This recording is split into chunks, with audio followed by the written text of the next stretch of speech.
everybody, it's the Bricklord here, and I'm back with another video, and I'm going to do this video, which many other Ninjago YouTubers have done, now that the official summer 2022 crystallized set images have been released, but I am going to be ranking the Ninjago summer 2022 sets. It'll be fairly simple, fairly straightforward, and I just want to give you my definitive ranking list of worst to first, and what I recommend you should buy and what I would kind of wait.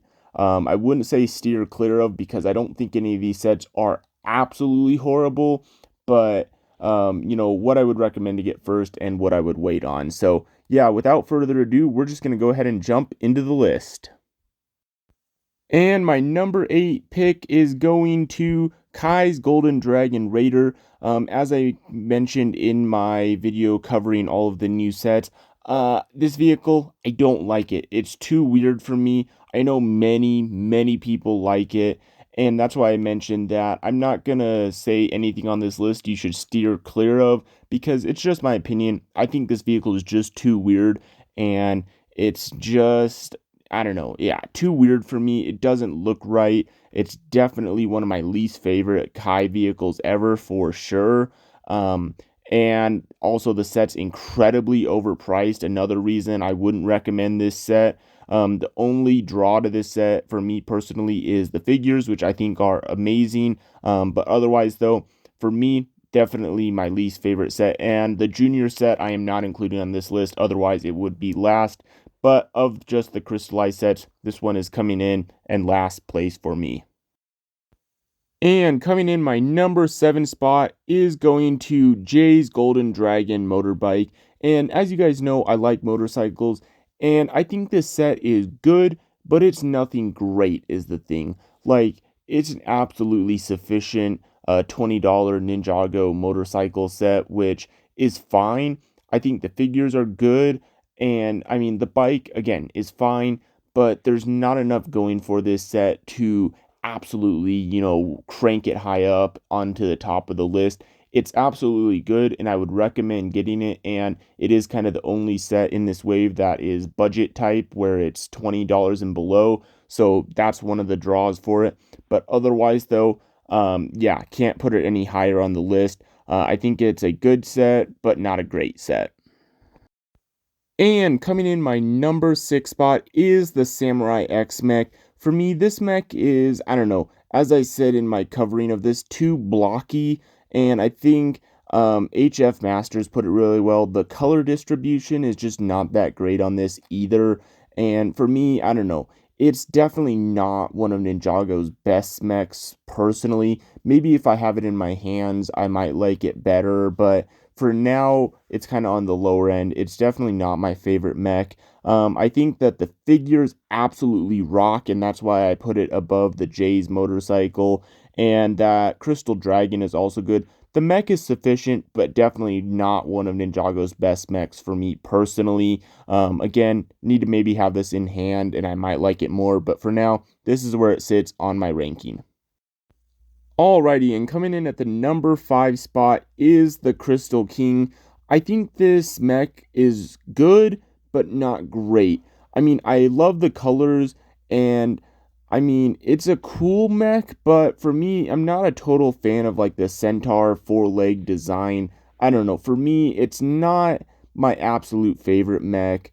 I think the colors are cool, and another thing that rocks is the figures. That Lloyd is great. The bad guys are all good. Harumi is okay. I don't know. Yeah, I don't know the whole deal with her being back, but yeah, good figure. So I think the figures rock. The build is good and sufficient, and I think the color scheme works. And if you really like this, great. For me, I'm just not a total fan of the 4-legged kind of centaur design, but I think it's definitely more than sufficient, and that's kind of why it is where it is on this list for me personally.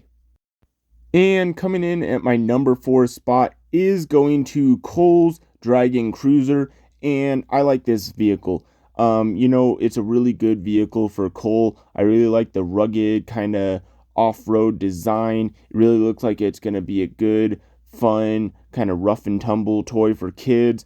and it really kind of gives off kind of a Humvee design to me personally. Really like the color scheme with the kind of front half being orange and then the back being black and gold, and the figures are excellent. Yeah, overall a nice kind of $40 to $50 range kind of land vehicle, and it's for coal. Looks really good. Definitely happy with this vehicle. So yeah, that's why it's at the halfway point on this list. And coming in at my number 3 spot is going to Zane's Golden Dragon Jet. And if you guys didn't know, jets are one of my favorite vehicles in Ninjago, probably right behind motorcycles. And as I said in my video covering these sets, I really like this jet. I really like it. It's really cool. The gold, white, and blue color scheme works. Overall, it's a really cool jet. I mean, the only sort of disappointment is I don't love how much the front canopy cockpit area is sloped down. It's a little more than I want, but it really doesn't bug me nearly as much as like on the Legacy Kai Fighter. So overall, though, I can kind of forgive it for that. Overall, it's a good looking jet. Really enjoyed this set, and also the figures are excellent as well. So yeah, I don't know, I think definitely of the vehicles, this one is top tier. Definitely can't wait to get my hands on this jet personally. So well done vehicle from this wave. And coming up in the number 2 runner-up position is the Crystal King Temple. And I like temples, I like location sets, and this is both. It's also a villain-based place, and I like how this temple was built. I like how everything's so vertical, and I like how stuff is like floating, and the minifig selection is excellent in this set. And yeah, overall, there's a lot to love with this set. The color scheme is great, and yeah, so much for gushing. I really like this set, and yeah, temples, locations are really cool, and overall, a really great set from this wave. And coming in at number 1 for me is going to Lloyd's Golden Ultra Dragon. And I know I say I always really love structures, and dragons aren't the first thing that I go out of my way to get, but boy, I like this dragon. I mean, I loved the Ultra Dragon in the Epic Dragon Battle set, and so this kind of holds, you know, some memories for me because that set held a special place in my heart, and this one is basically a golden version of that, and it looks really awesome. The figures are absolutely pristine perfect, and there's just so much to love with this set, except sort of the hefty price tag of $140. But I don't know though, I think this set is so worth it. I really like it. It's not a location based set though, but if it's number 1 on my list and it's not a location set, it's probably a freaking good set. So that's my pick for number 1. I think it's a really great dragon. So yeah, number 1 for me. Alrighty, and that will now conclude this video of ranking the Ninjago Summer 2022 sets. I wanted to try to keep this video fairly brief and go through these fairly quickly, so it ended up not being a 30-minute long video like my covering the images of these. So yeah, hope you guys enjoyed. If you want to hear more of my thoughts, if you haven't watched my, talking about all of the images in more detail, and you want to hear kind of my reasons why these are ranked probably where they are, go ahead and check out that other video. But overall, thanks for watching this video. Really hope you guys enjoyed, and let me know if you guys agree with my ranking. Rank them in the comments. I would love to read them. And yeah, stay tuned. I will hopefully try to keep putting out some more videos. Just fairly busy in my life, but I will do my best, and hope to see you guys here again soon. Hope you enjoyed the video, and I will talk to you again soon. So bye.